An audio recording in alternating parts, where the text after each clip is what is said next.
Hi, welcome back to LaidOPEN podcast. This is your host, Charna Cassell, and I have a special treat for you today.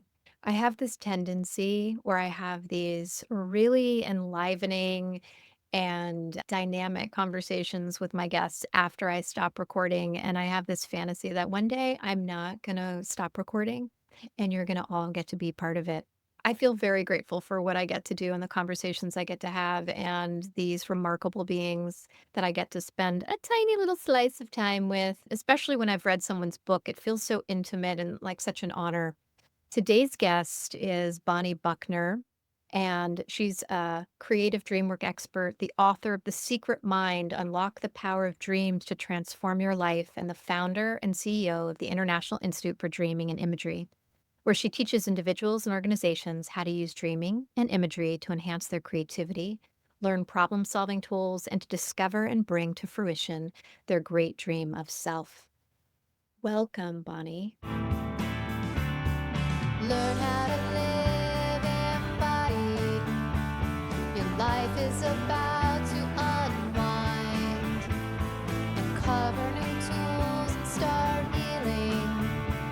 Leave trauma and tension behind. Isn't it great, laid open? Let all your desires come true.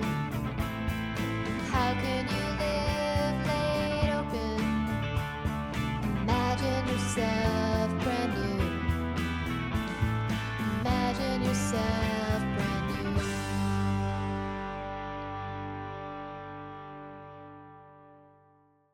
Thank you. Thanks for inviting me. There were a number of synchronicities when your publisher reached out. I had just completed recording another guest who does dream work. Oh, And I was like, oh, this is really interesting. Like, in waking life, it seems like there'll be clusters of movies that are released around the same thing of like baseball movies or yeah, the volcano movies, the contagion movies. Yeah. and so there's something in the collective unconscious that was like, this is a good idea. Let's do this right now. Mm. And one of the things that I really loved the introduction to your book. And one of the things that you talk about is the decline in creativity and how the same part of the brain, the same neural network system relates to empathy, relates to problem solving, relates to dreaming. And so this thing of like, oh, how interesting! There's this need for collective dreaming right now, Oh, yes. Now more than ever. and collective problem solving, and increase in empathy versus decrease in empathy. And so as you were kind of laying that all out, I was like, I was just seeing it unfold almost like in a dream. The way it's almost like the images and like your thoughts. I was connecting the dots and Mhm. thinking like, oh, this is an important book. Like it looks like one thing. You're like, oh yeah, have control over your life and transform your inner blocks. But it's like, oh no, this is something that we need to do as a collective. I would love that. I hope it catches hold. I hope people start dreaming together. Do you ever do that? Do you do collective dreaming or dream groups?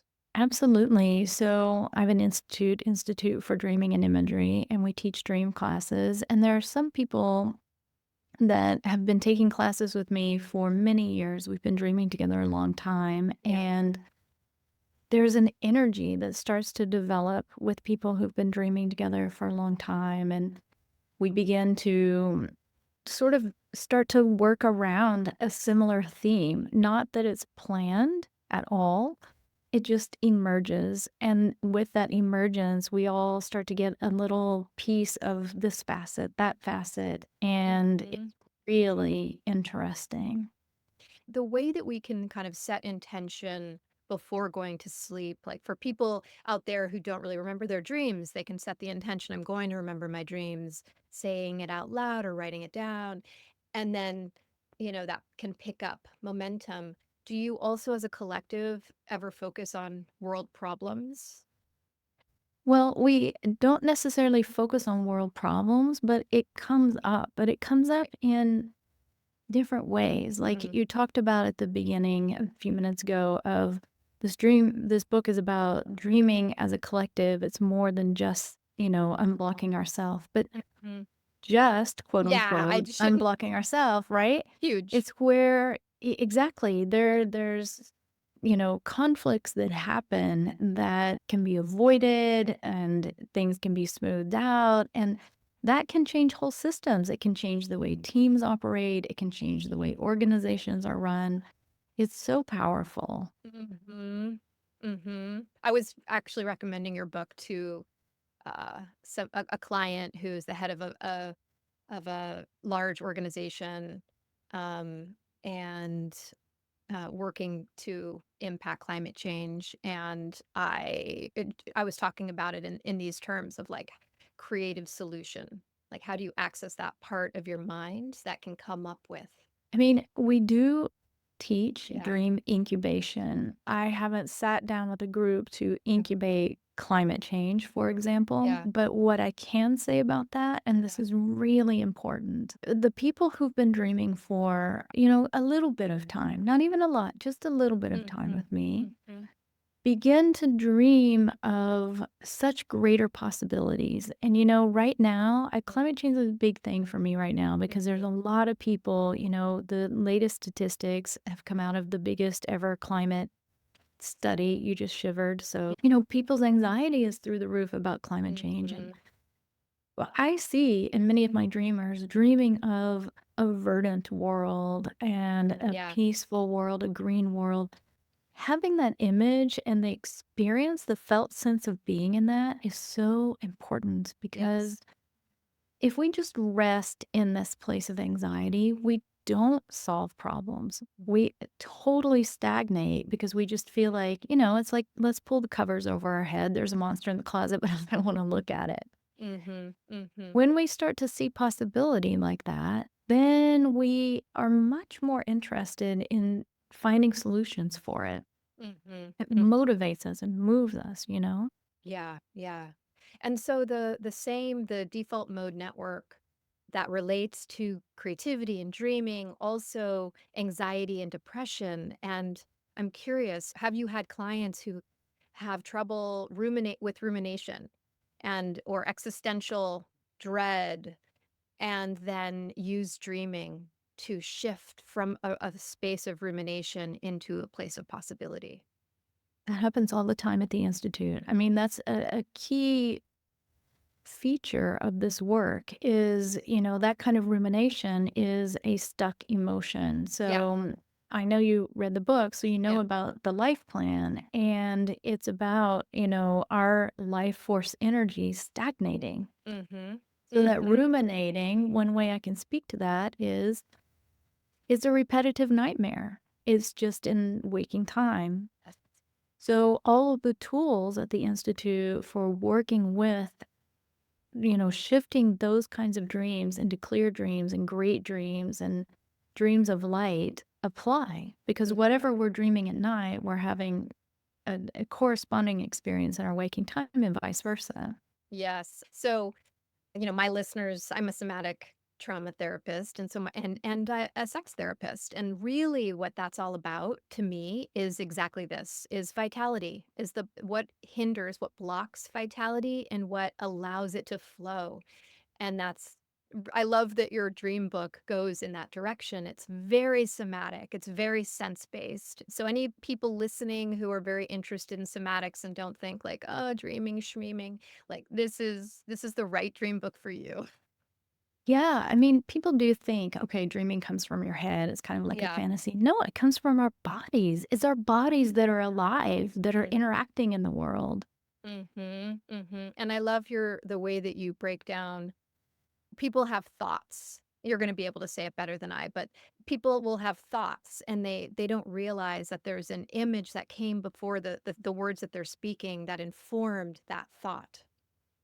Yeah, like people say all the time. I just did a talk for a group of business owners who we did this simple little exercise where I had them see the image of a challenge they're facing and draw that image and then draw the opposite of that image and then figure out Mhm. What goes in between that? How do you get from here to there? Mhm. And it was so interesting because everything they drew as the image of their challenge was common things we say. Oh, I feel like I'm just like stuck in a dark pit in Mm. this project and I can't see the light, or I feel like I'm pushing a boulder up a hill. Yeah. That's the image we have to shift inside of ourselves. And we Totally. say it commonly all the time. Yeah. Yeah. I'm a very visual person, like very playful imagery, and it's how I get a lot of information when I'm sitting with another person, right? That there are images that come into the space before a client uses their words to describe Absolutely. their experience. And I imagine you have a lot of access with this. Absolutely. Yeah. And not only are those images sort of like there, we can kind of feel them, but also the body is an image. And Yeah. whatever posture, whatever gesture, whatever facial expression people are having, that is so telling of what's happening on the inside. Absolutely. Absolutely. Yeah. I feel very, very aligned with that. I'm tracking a lot of those pieces, um, and it's, we all crave being seen. And so when you actually mirror back and can share an image that's not even spoken, or a micro seeing and speaking to the micro expression that's occurring in the moment before someone's even aware of that feeling, th- something in them relaxes because they feel so seen and so held in the space. And also, words trip us up. Mm. Like, all of us can understand, even if we can't articulate it, certain images, we kind of do have a feeling of what that means. And when we try and then explain it, words, we end up using metaphors on top of metaphors to get our point across. Hmm. That image is like, and then we say another image, and then we say another image. Sometimes it's just so much easier to speak an image to people. And I had that happen to me this week. A person that I'm doing a little project with was seeing it going in a different direction and had some hesitation to say that to me because we kind of, we'd done several steps. Then she has a dream about it. And she said, "I just want to tell you this dream." And she was kind of sweating. And I was like, "Okay."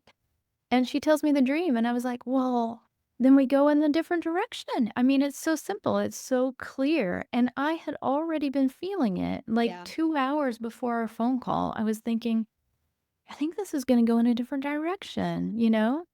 So it's speaking to Mhm. that collective, as you say, because we were both thinking about this Mhm. meeting and it just kind of put it out into the space. And then it was so easy. And she was like, "Do we need to talk about it?" And I said, "We just did. You told me the dream and I'm on board." So, The flow. You just mentioned something that I would love to go into more deeply, which is, so you were sensing something, and I had the question, like, how is that showing up in your body? But also so key here that hasn't explicitly been outlined is the connection between dreaming and building intuition, and building that self-trust. yeah. So for me, dreaming and intuition are the same thing. I kind of like to break down the word. My teacher did this intuition, it's inner teaching, Mhm. tuition. Dreaming is the same thing. So we call it intuition in the daytime, but it's really plugging into that dreaming self. And how that showed up for me, literally, is I was kind of moving about in my day, doing things, and all of a sudden I felt like, "Mm, there's a little hole in here. I'm kind of missing something, or kind of like a cloud passed in front of the sun." And so I took a minute, and that's the key thing. How often these things happen and we don't take a minute. Mm. I took a minute, I kind of felt into it, and then it was an inner knowing that there's going to be a shift in what's going to happen. I can't quite articulate how that little hole and that little shadow translated to that, but it did. Yeah, yeah. And something to underscore also is the importance of practice. You're Yes. clearly, masterful around taking a minute, and you've been in a practice for many decades around dream work. I have been in a practice for many decades and not even call it masterful as so much as that's my lifeline. And I think, for many people, so we have a program at the Institute for young dreamers. Mm. And this is really important because all of us are dreamers. And unfortunately, at a certain age in our upbringing, an adult mentor, a teacher, a parent, all of the above, with all great intentions, tells us to not pay attention to ourselves, to not pay attention to our body in some way. Mhm. And we start to distance ourselves from that. So when we become adults, it's it gets murky. Can I trust that inner feeling? How do I know? What if it's not right? And I was so fortunate to have a father and a grandmother who supported that. I mean, my father would ask me many, many times, "What you're feeling right now? Is this going to happen or is it not?" And, Mhm. this is kind Yeah. of a side note, but I grew up on a ranch in Texas. And when I was young, I had a 4 H project of showing lambs. Mm. And my dad would turn me loose and hold, pen of 100 lambs. And he would say, "Find me the lamb that's going to be sick in 3 days." Mm. So I had to pay so much attention. And all of these little exercises taught me to pay attention to my inner self, the outer self, these signals. So it's not so much mastery as Yeah. I've just done it It's and I embodied. know the reward of it. Yeah. And that leads right into the next thing that I love that you speak to in in your book, which is it's embodied, right? So, Mm, and that's an embodiment, not just being something that it's like living fully in your body, but being connected to your values, how you orient, how you see things. It's like very embodied and just becomes how you relate to the world in waking and in sleeping life.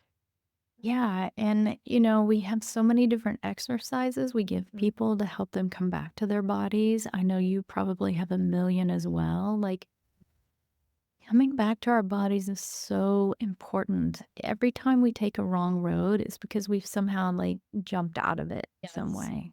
Yeah, it's I was containing a lot of emotion as you shared the story about your dad. Mm, Felt deeply moved by that and, just thinking about what a difference that would make.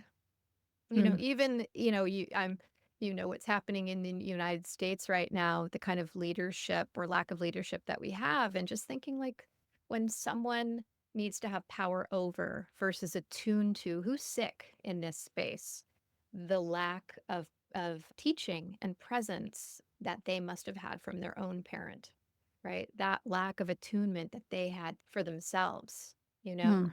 And so Yeah. there's just a lot in that image. It was just really so sweet. Yeah, I was very blessed. It's so sweet. Yeah, and But, multiple generations.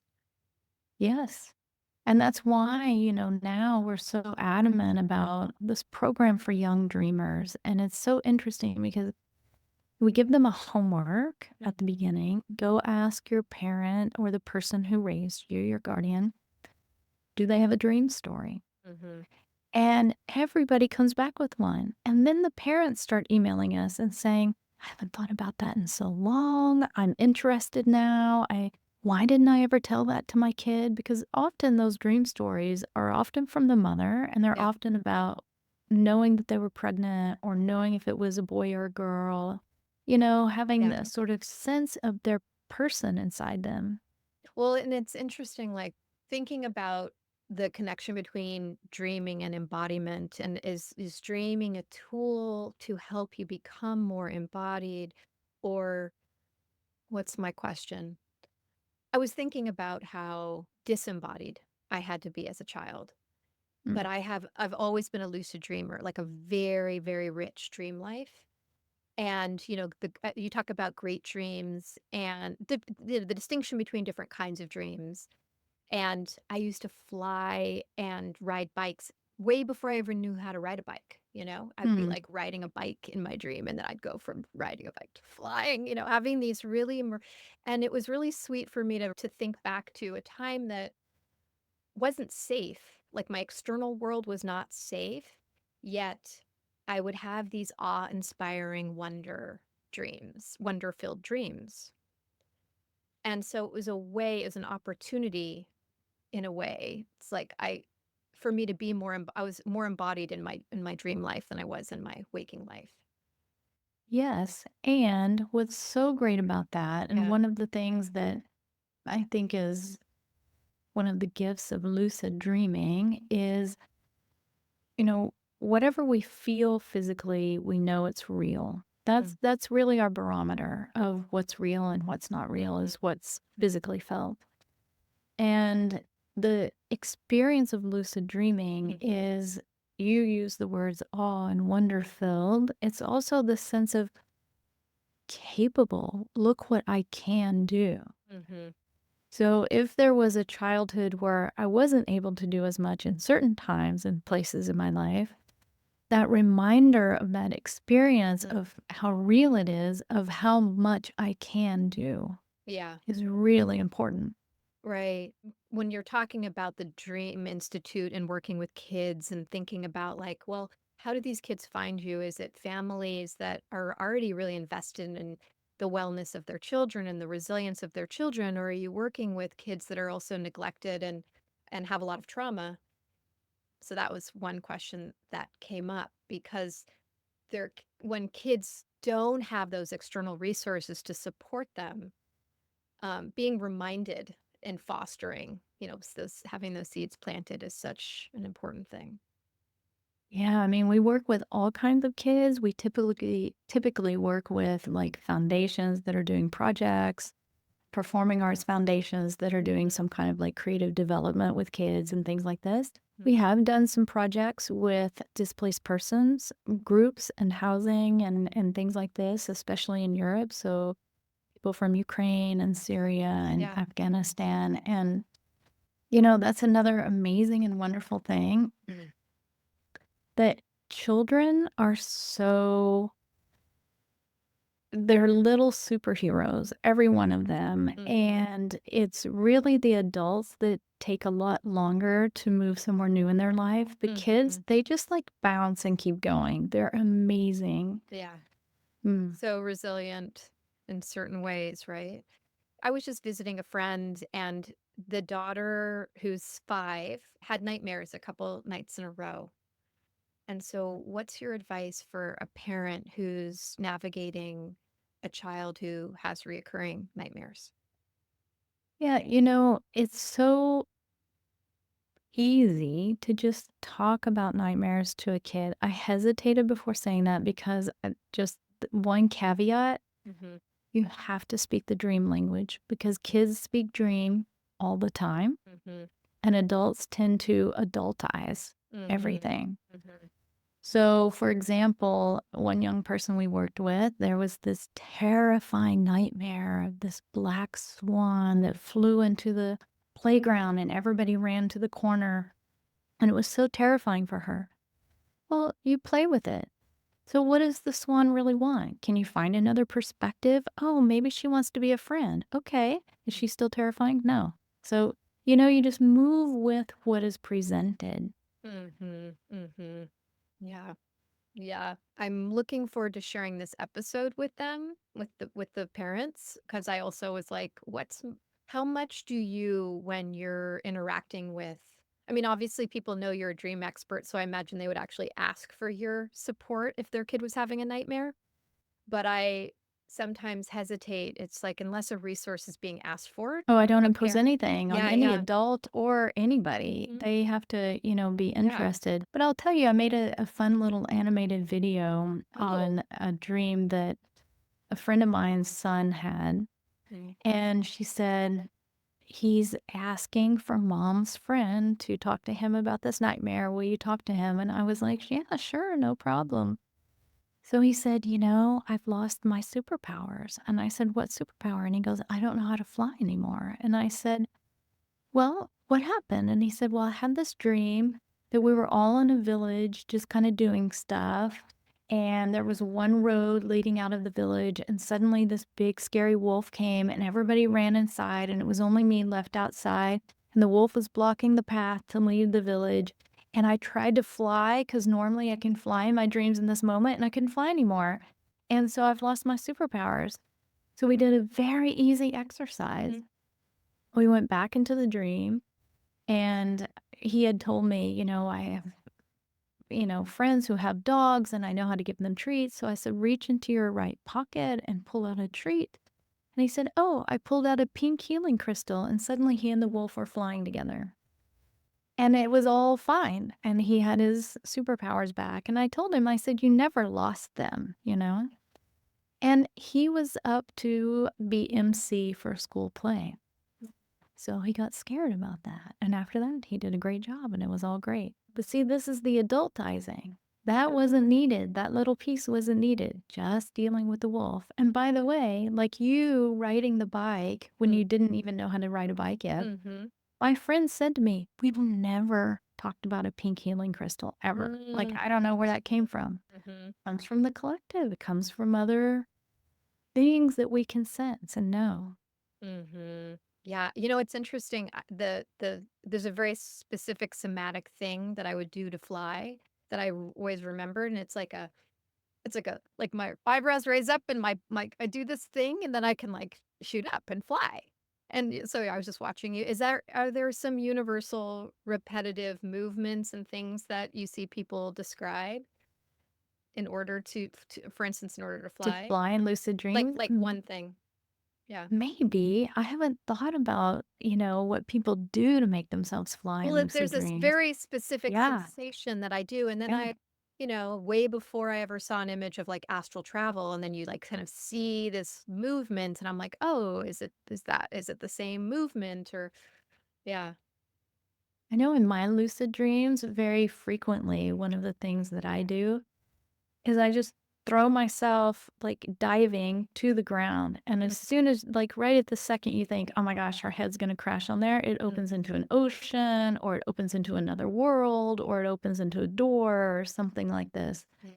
So I don't know if there's like a Well, universal movement. but that's what's interesting, people the cliche is that people say, "If you're falling off a cliff and you're about to die, you'll wake up before you die in a dream."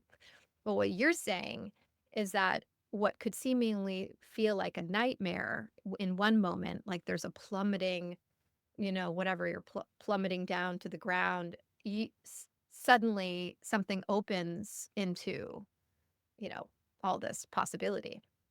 As for me, Yeah, that's and beautiful. become an intentional movement. There's been dreams where I've thought to myself, I've become lucid in the dream, and it's like, no, this needs to be different, and I dive.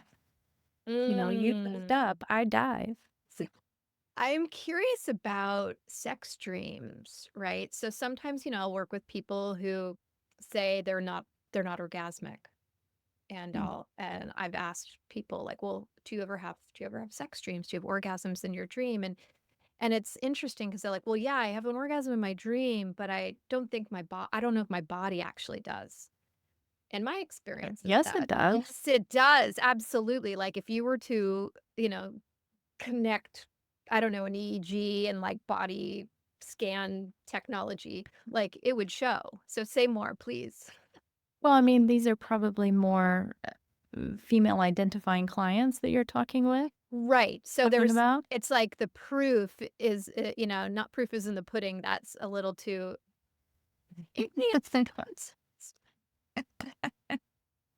Yeah. So we know what a wet dream looks like for a man, but yes, exactly. Someone who doesn't have a penis. Well, they may be wet too, I don't Yeah. know. Mm. Ask. Oh, yeah. No, well, I have, and I would say Mm. yes. But it's this interesting.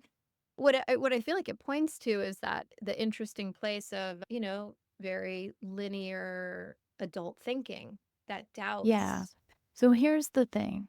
I wrote a piece recently for Psychology Today about experience I had with a friend of mine. I was about to see this friend. I had a business trip into that town, and I've known this friend since I'm 10 years old, and I haven't seen this friend in a long time. And I called her to like set up all the details, and she said to me, "Don't expect your happy friend. I'm really not in a good place right now. There's a lot going on, there's a lot everywhere, and I'm just not in a great mood." And then before the date that I arrived, she had a dream of us as kids again at summer camp, riding on a truck, at the back of a truck with our legs hanging off, our knees touching, and, our feet dragging in the tall grass a little bit. And she said, she woke up, she called me, and she goes, "I had such joy, so much joy from this dream." And then she kept it. So when I got to town and saw her, she was very, up and everything. She said that dream changed everything. I remembered that I can be joyful, that even in the midst of things going on, I can be joyful and I can receive my friend and have a joyful experience. So our heads, our thinking, our old patterns, our old behaviors, the things we've closed off to ourselves in our thinking mind can intrude upon what our body can access, Yeah. like this joy that Mm-hmm. my friend was feeling. So the big challenge of dreams that my friend did so wonderfully is they give us an experience. But then when we wake up, we have to choose, are we going to allow ourselves to be new, to let go of that old thinking that we went to bed with and enter a new space? Or are we going to fall back into the old thinking? Yeah. The allowing. I also it has me think about menopause, like perimenopause Mm. and people's experience where there's such a tangle of like, physical sensations and and emotions that suddenly can come out of nowhere, their anger, anxiety and the use of dreaming to potentially shift that. And is there anything that you want to say about that? And Yeah, moving. and just, hormones have a lot to play in our dreaming. And menopause is a wild ride for many because it's a major life change. So, as things are changing, we're experiencing all of these different emotions and things like that. Mm, So, if you can imagine moving to a new city, that's also a big life change and it's turbulent. It's turbulent in our waking time. We're trying to figure out things like even like, where do I catch the bus or where do I. mm, And it makes our dreams turbulent. So we're having that kind of move inside our bodies when we go through mm, menopause. So we're going to have these kinds of dreams. And it's just, you know, they can be incredibly illuminating because we're also shifting psychologically. There's a big shift moving from, one major life chapter to another. mhm. And we have to also give a little space for a physical shift as well, these sort of big moment dreams. Some people go through menopause and they have like suddenly 2 weeks of like major sex dreams, right? And then it's like they don't dream, they don't remember their dreams for like 2 weeks after that. And they're like, what happened? Mm. Because it's up and down. So, for instance, if somebody is dealing with either a shock trauma or just, unexplainable anxiety and in their body, one of the exercises that you have in your book, it's like being in that felt experience, like it to be anger, whatever the emotion is, and then doing a 180, looking at the whatever is happening in the dream. And so this could be a waking life dream or it could be a sleep time dream, I'm imagining. And being with that thought, being with that sensation or that scenario from a different perspective and noticing what happens in your body, or how would you say it? Yeah, so part of that exercise is the example I used is about anger. Mhm. And so just to use that to take it off the anxiety for just a moment, Yeah. it's the exercise is a waking exercise, is to see the image of anger, feel it in the body, and then sweep out those feelings with a strong garden broom off to the left. Always sweep out to the left. Mm. And then breathe out and imagine doing a 180 and see the exact opposite and feel the exact opposite image. So maybe it's a, beach or a golden wheat field or whatever someone's going to see and feel. Why always off to the left? It's just a way of pushing things out to the past. The right is moving into the future and the left is the past. So we want to sweep those feelings out. Mhm. So, things that sort of you use the words when you describe that anxiety thing. Now we can come back to that of it rising up in you, right? Mhm. So everything contains its opposite. So the thing around that exercise is seeing the opposite. If something's rising up in me, then I can focus my feet really firmly on the ground and let it settle back down. We don't even have to close our eyes. Like it's so simple. And I know a friend of mine is a Tai Chi master. And when she went through menopause, she said, I just would start to feel a hot flash coming up, like it was a big red ball, and I would just push it back down. Yeah. And she didn't have any problems going through menopause. They'd come up and I would just push it back down. So it's about, cluing in again to loop back to something we talked about earlier to what our body sensations are, what's happening, and then move it into a different direction. Yeah. I have a teacher who talks about who's in now almost in her 70s. And whenever there would be a hot flash, it would be a reminder for her to ground. And then she would Mhm. simply be present to that and it would shift. It can be tricky when we have so many things we're managing in our lives. If there's children and work and that people in social media and all the things coming at you, for people to see, to be empowered, to realize that they can be more of a conductor and they can find those pauses that you were referring to earlier on, right? Totally. Yeah. One of the things that we can do of all of that list that you gave, every single thing on that list, minus potentially the children, Mm. are things that can be set down for at least 2 minutes. The power of 2 minutes is incredible. People forget that.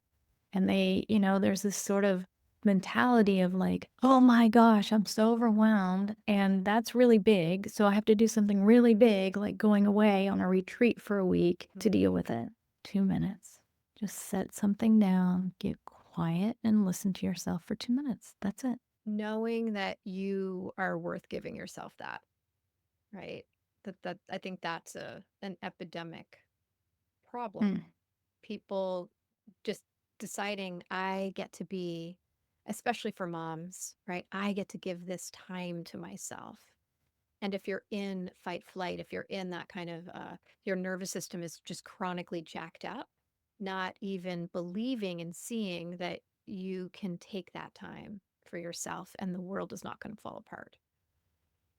It's not. And it's not just you giving it to you, it's you Yeah, giving it to your kids and your family totally. because a jacked up mom doesn't help anybody. Absolutely. I'm so curious about the use of how color plays into mood, state, dream. Think about it this way, dreaming comes from our bodies. So if I'm having a nightmare, what kind of colors do you see when you're super angry? Like Mach 10 anger. Hmm. Are you I asking? mean, Yeah. yeah, I'm asking. Yeah. Most people say red. So reds, blacks, when we're scared of something, we can't see it. It's murky, it's dark. Hmm. These are the colors of our emotions of anger and fear. And so it's the color of, it's finding its way into form in our dream. And, it's a very real thing to only see red. People will describe a waking time situation. I don't remember what happened. All I know is everything just was kind of like red or everything went Hmm. dark. And then, like 3 hours later, I was like, why did that person yell at me? Like, we Yeah. come to, you know?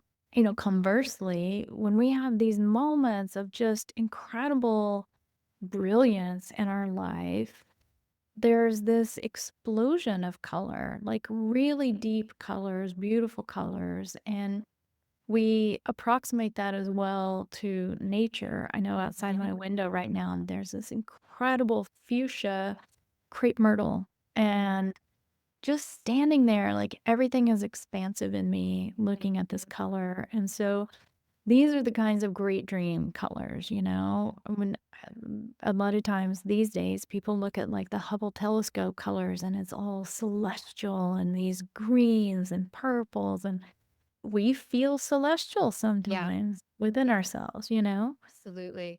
Yeah, there are parts of the book that reminded me of hypnotherapy, Mm, like self-hypnosis, the use of counting down to mm. kind of bring yourself into a space. And I was wondering about the influence of that because I'll use from hypnotherapy using colors or a gesture to help anchor a new positive felt experience into somebody's body. Mm.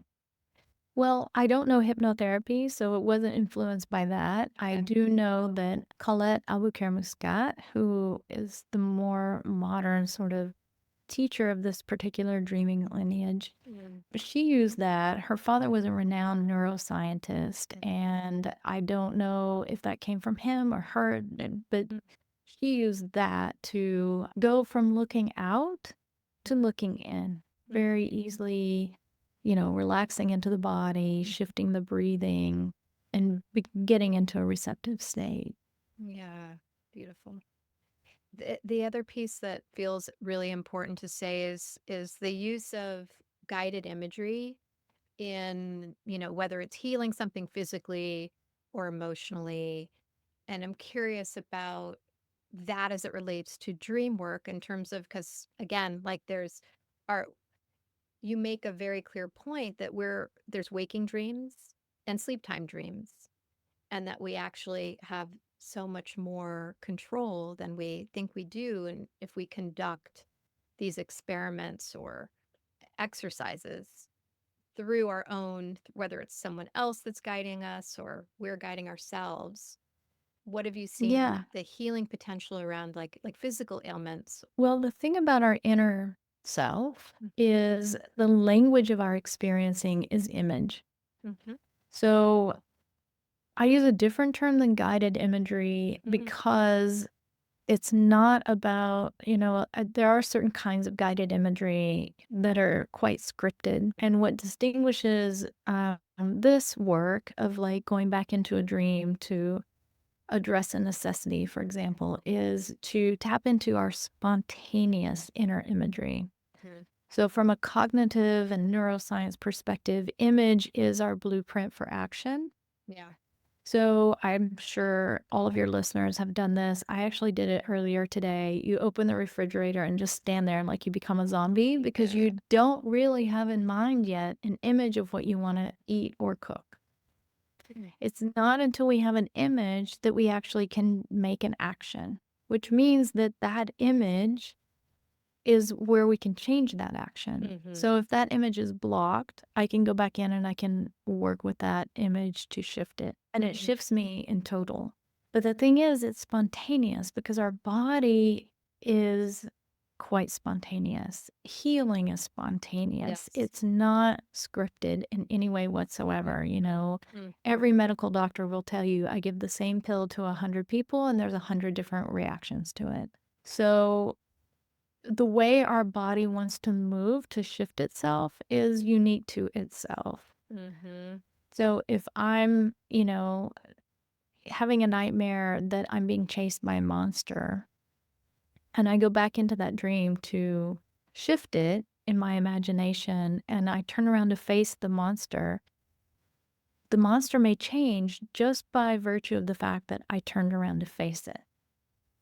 Or in that moment, something else may appear that I can work with. So it's really important to stay spontaneous with our images because the body is always looking to come back to a fluid and open space. yeah, And so it's going to give us images to help us do that.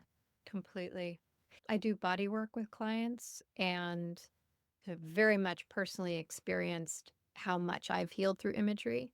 and the images that arise when I'm in that state. And it's one of the things that I feel frustrated around like I offer free guided meditations to people. Mhm. But I really enjoy the one-on-one, like, what is specific to you?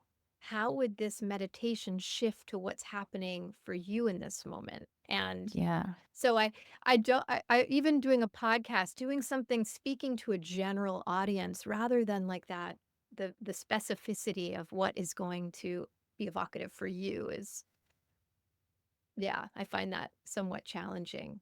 But I love the fact that I mean, because you're working with collective dreaming, there is a way to do it that addresses and allows for everybody's unique unfolding. There is. And the thing is, and I can't say this enough with people, is all of us have the tools we need to solve our problems. They're already inside us, they belong to our imagination.